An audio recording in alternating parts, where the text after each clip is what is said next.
প্রিয় কাব্যপ্রেমী সাহিত্য অনুরাগী সম্মানিত সুধীজন, আমি রাজীব কুমার দাস আপনাদের জানাই সালাম, আদাব ও নমস্কার। আজ আপনাদের সামনে হাজির হয়েছি প্রকৃতির কবি হিসাবে খ্যাত কবি জীবনানন্দ দাশের কবিতা নিয়ে। কবিতার নাম সে। চলুন তাহলে শোনা যাক।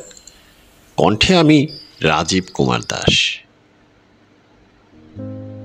আমাকে সে নিয়েছিল ডেকে, বলেছিল, এই নদীর জল তোমার চোখের মতো ম্লান বেদফল, সব ক্লান্তি রক্তের থেকে স্নিগ্ধ রাখছে পটভূমি।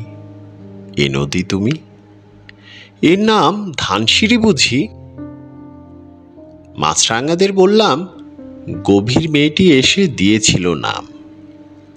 আজও আমি মেয়েটিকে খুঁজি। জলের অপার সিঁড়ি বেয়ে কোথায় যে চলে গেছে মেয়ে?